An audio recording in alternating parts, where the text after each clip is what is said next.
शनिदेव महाराज की जय।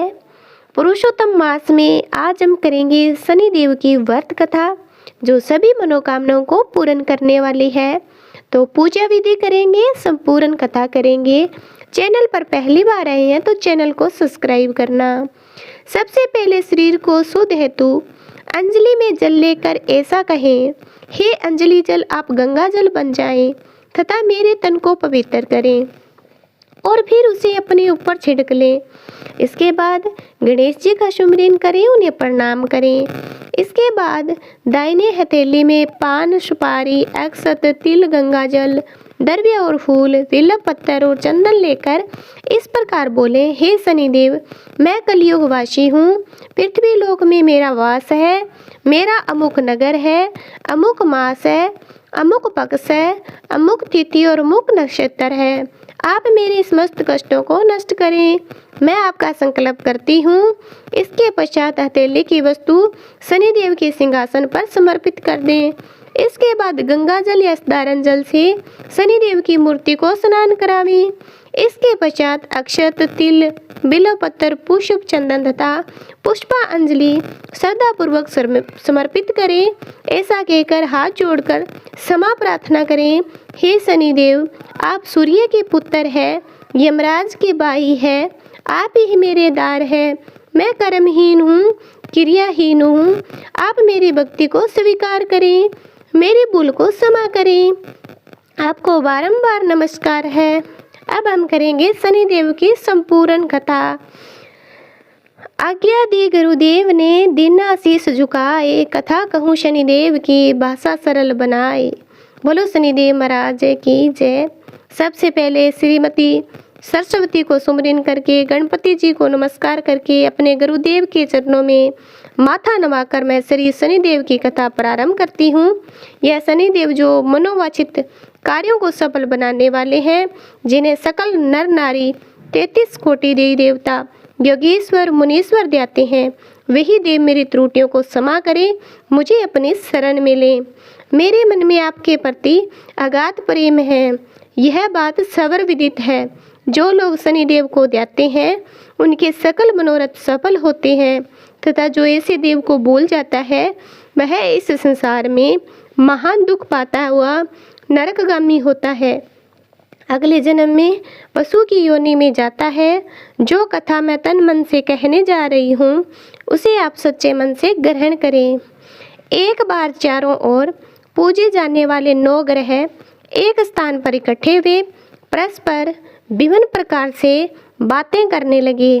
जब बात घूमती हुई उस स्थान पर पहुंची कि 9 ग्रहों में सबसे बड़ा और सर्वाधिक पूजनीय कौन है, तो पहले ग्रह देवता स्वयं को बड़ा कहने लगे।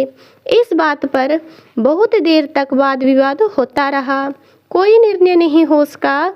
तो तय हुआ कि चलकर इंद्र से इसका निर्णय कराना चाहिए। अंतः वह 9 के 9 ग्रह इंद्रदेव के समक्ष उपस्थित हुए। उन सब की बातें सुनकर इंद्रदेव भी सोच में पड़ गए, किसे छोटा कहूँ, किसे बड़ा, किसकी श्रद्धा के पात्र बने, किसके कोप के भाजन। अंत में सोच समझकर निर्णय न करते हुए वह बोले, मैं अल्प बुद्धि इस बात का निर्णय करने में असमर्थ हूँ। मुझे तो आप सभी बड़े नजर आते हो और मैं सभी का आदर सम्मान संभाव से करता हूँ। इस पर नवग्रह संतुष्ट नहीं हुए और हट करने लगे। इसका निर्णय आपको अवश्य करना चाहिए। तब देवराज बोले, आप लोग मृत्युलोक में जाइए, वहाँ एक अत्यंत न्यायप्रिय राजा विक्रमादित्य राजा करता है। आप उनके पास जाइए, वह अवश्य आपका कोई न कोई उचित निर्णय कर देगा। इंद्र से निराश होकर 9 ग्रह मृत्युलोक में जाने को तत्पर हो गए। देवराज इंद्र ने जब उन्हें वहां जाते हुए देखा तो प्रसन्न होकर चैन की सांस ली। इस धर्म संकट से निकलना उनके लिए सचमुच ही कितना दुष्कर था, पर अपनी चतुराई से अपने आए संकट को राजा विक्रमादित्य पर टाल दिया। उज्जैन नगरी उन दिनों में सारे भारत में दाक में थी। एक तो वहाँ राजा विक्रमादित्य के दरबार में बड़े बड़े ज्ञानवान लोगों का सम्मेलन होता था, दूसरी उस न्यायप्रिय राजा के न्याय से उज्जैन नगरी का सारे भारत में डंका बजता था। स्वर्ग में जब 9 ग्रहों का निर्णय न हो पाया तो अपने अपने विमानों पर आरूढ़ हो मृत्युलोक में आ पहुँचे। ठीक उस समय जब विक्रमादित्य का दरबार ठसाठस भरा हुआ था, नवग्रहों को इकट्ठे देखकर विक्रमादित्य अपने सिंहासन से उठ गए और सभी देवों को सम्मान पूर्वक आसन ग्रहण करने को कहा, किंतु राजा के इस सम्मान को किसी भी ग्रह देवता ने स्वीकार नहीं किया। तब विक्रमादित्य ने प्रश्नवाचक दृष्टि से उनकी ओर देखा तो बृहस्पति देव ने आगे बढ़कर दृढ़ स्वर में कहा, हे राजन, हम यहाँ पर तब तक नहीं बैठेंगे जब तक कि आप अपना निर्णय नहीं करेंगे कि हम लोगों में सबसे बड़ा कौन है। राजा अपने ऊपर आए इस धर्म संकट को देखकर पल भर तो घबरा गया, परंतु शीघ्र ही उसने सभा को संभाल लिया। उसने अपने मन में एक युक्ति सोच ली। दरबार में छोटे छोटे आसनों की एक पंक्ति प्रवेश द्वार तक चली गई थी। राजा ने उन लोगों से कहा कि आप यहाँ पर आसन ग्रहण कीजिए और मैं सोचकर अभी अपना निर्णय करता हूँ। यह कहकर राजा अपने सिंहासन पर बैठ गया। सिंहासन के निकट ही जो आसन पड़ा था उस पर बहाकर बृहस्पति जा बैठे। उनके अगले आसन पर सूर्य देव जा बैठे। सूर्य के निकट ही चंद्रमा। इसी क्रम में बुध, मंगल, राहु, केतु इत्यादि अपना अपना आसन ग्रहण कर लिया। पंक्ति में 8 में थे भार्गव, किंतु उन्हें भी संतोष था कि उनके बाद शनिदेव बैठेंगे, किंतु आसन प्रवेश द्वार के समीप होने के कारण, सबसे अंत में होने के कारण शनिदेव उस पर नहीं बैठे।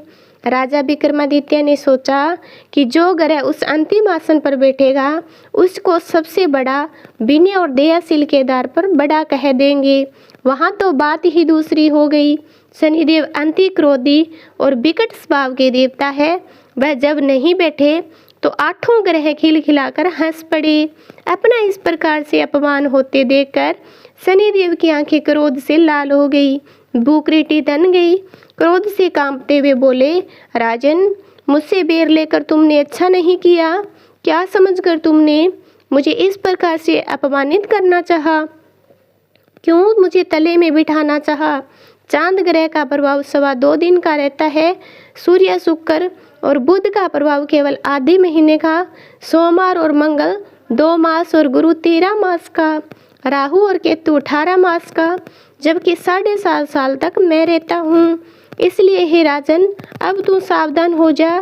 तूने जो मेरा अपमान किया इसका दंड तुझे अवश्य मिलेगा। राजा के दिन तो आराम से बीते, लेकिन शीघ्र ही शनिदेव की कृपा दृष्टि फिरी। राजा के ऊपर 7.5 आ गई। उन्हीं दिनों एक व्यापारी कुछ घोड़े बेचने के लिए उज्जैन नगरी में आया। सुंदर सुंदर घोड़े देखकर राजा का जी ललचा गया। राजा उन्हें खरीदने का आदेश दिया। घोड़ों में एक घोड़ा भंवर नाम का था। राजा उस पर चढ़कर देखने लगा। कुछ देर तक घोड़ा राजा को लिए वहीं घूमता रहा, लेकिन फिर सहसा भाग खड़ा हुआ। राजा को बड़ा अचंभा हुआ। घोड़ा एक भयानक जंगल में राजा को पटककर अंतर्ध्यान हो गया। राजा उस वीरान जंगल में भटकने लगा। साय के समय जब उसे प्यास बहुत सताने लगी, जोर जोर से चीखने लगा। उधर एक पगडंडी से ग्वाला अपने गांव को जा रहा था। वह राजा की आवाज़ सुनकर रुक गया। राजा उसके पास गया। ग्वाले ने उसकी व्यथा जानकर उसे निकट की नदी पर ले जाकर पानी पिलाया। पानी पीने के बाद राजा स्वस्थ हो गया और प्रसन्न होकर उसने ग्वाले को अपने हाथ की अंगूठी दे दी। उससे कहा कि उज्जैन का रहने वाला हूँ, रास्ता भटक गया हूँ, तुम मुझे रास्ता दिखाओ। तब ग्वाला उसे अपने साथ गांव में लाया। वहाँ पर एक मिठाई की दुकान पर राजा ने मिठाई खा पी कर भूख मिटाई। दुकानदार को भी एक अंगूठी उधार कर दे दी। दुकानदार के पूछने पर उसे भी यही कहा कि मैं उज्जैन नगरी का रहने वाला हूँ, उसका नाम विक्रमादित्य है। फिर वह दुकान के बंद होने तक वहीं बैठा रहा, दुकानदार से बातें करता रहा। उस दिन दुकानदार की बहुत बिक्री हो गई। उसने सोचा, यह भाग्यवान पुरुष है जो इसके आने से आज मेरी इतनी बिक्री हुई। इसलिए रात होने पर उससे बोला कि आप उसके घर चलें, उसके साथ ही भोजन करें। राजा मान गया। जब दोनों घर पहुंचे तो दुकानदार की पत्नी ने उनका बड़ा स्वागत किया। अतिथि के लिए विशेष रूप से भोजन तैयार किया। भोजन करते समय एक अद्भुत घटना घटी। जहां राजा भोजन कर रहा था वहीं सामने की दीवार पर सोने का हार टंगा हुआ था। उसके पीछे एक चित्र था। सहसा ही वह हार अदृश्य हो गया। दुकानदार के यहाँ एक बांदी थी। उसने जाकर घर की मालकिन से कहा, वह खूंटी पर हार नहीं है। जब बात दुकानदार तक पहुंची तो राजा से पूछा। राजा बोला, मुझे तो नहीं मालूम, तुम्हारे और मेरे अतिरिक्त तो यहाँ कोई नहीं था। सच सच बताओ, हार कहाँ है? मुझे नहीं मालूम। राजा फिर बोला, मेरे पास कोई हार नहीं है। जब कोई निर्णय नहीं हो सका तो दुकानदार राजा को उस नगर के राजा के पास ले गया। उस नगर के राजा ने जब विक्रमादित्य की भोली भाली सूरत देखी तो बोला, यह व्यक्ति कभी चोरी नहीं कर सकता, और यह कहकर उसने विक्रमादित्य को छोड़ दिया। विक्रमादित्य जब इधर उधर घूम रहा था तब उस नगर के एक तेली ने उससे कहा कि वह उसके यहाँ काम कर ले तो वह रहने का स्थान, खाने को सामग्री देगा। राजा मान गया और तेली उसे अपने घर ले आया। वह सारा दिन राजधानी पर बैठा और उसके बैलों को हाँकता रहता। तेली बाजार में तेल बेच आता। जब वर्षा ऋतु आई तो मूसलाधार वर्षा होने लगी। तब दानी पर बैठे हुए विक्रमादित्य ने मौज में आकर ऊंचे ऊंचे स्वर में राग आलापना शुरू कर दिया। निकट ही उस नगर के राजा का राजमहल था। वहां खिड़की में बैठी राजकुमारी ने जब राजा का मधुर स्वर में गीत सुना तो अपना दिल हार बैठी और बांदी को पता करने के लिए भेजा। बांदी राजा को गाते हुए देखकर लौटी तो राजकुमारी से बोली, वहां तो कोई अति सुंदर सुकुमार नवयुवक बैठा मस्ती में आंखें बंद किए गाना गा रहा है। राजकुमारी ने सुना तो उसने अन्न जल का त्याग कर दिया। रात जब उसने कुछ नहीं खाया, रानी ने आकर उसे समझाया, पर वह बोली कि वह तो उसे गाने वाले से ही शादी करेगी। रानी ने जाकर राजा से कहा कि राजकुमारी एक तेली पर मोहित हो गई, वह उससे ब्याह रचाना चाहती है। राजा ने सुना तो बहुत क्रोध हुए। उसने उस तेली के घर से विक्रमादित्य को बुलाया और उसके हाथ काटकर जंगल में फेंकवा दिए। वह बात जब राजकुमारी को पता चली तो वह और अपनी बात पर कठोर हो गई। बोली, मैंने तो अब उसी को वर लिया है, वह चाहे कैसा भी हो उसी से शादी करूंगी। बेटे की हट देखकर लाचार हो राजा ने दोबारा विक्रमादित्य को नगर में बुलवाया और राजकुमारी का मामूली ढंग से पानी ग्रहण कराया और एक साधारण मकान में दोनों को बसा दिया। दोनों वहीं रहने लगे। एक दिन जब विक्रमादित्य सोया था, सपने में शनिदेव नजर आए। विक्रमादित्य ने उनके सामने नमस्कार किया और क्षमा याचना की। शनिदेव ने उसे आशीर्वाद दिया और बोले, अब तुम्हारे 7.5 खत्म हो गई। राजा बोला, मुझसे जो गलती हुई उसके लिए मुझे क्षमा कर दीजिए। शनिदेव ने मुस्कुराकर उसको आशीर्वाद दिया। राजा के दोनों बाजू दोबारा निकल आए।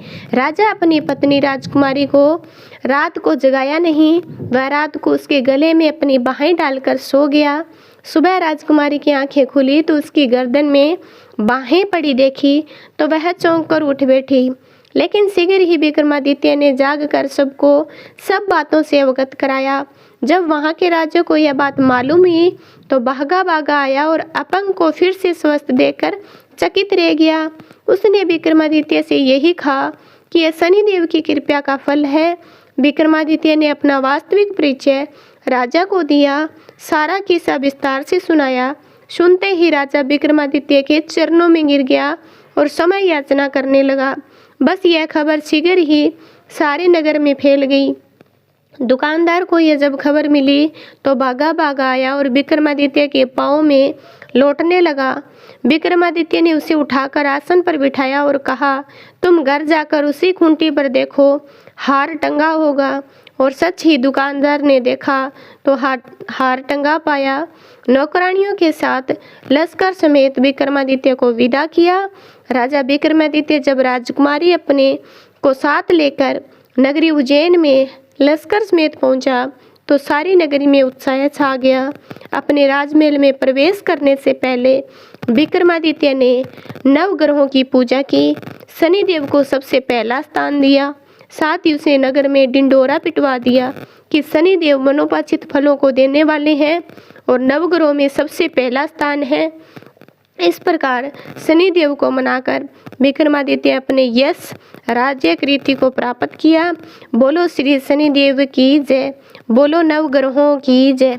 जैसी सुनी तैसी कही, इसमें झूठ न साच। विक्रम भूप इतिहास को सजनों देखो बाँच। सुने सुनावे शनि कथा, गावे जो चितलाए।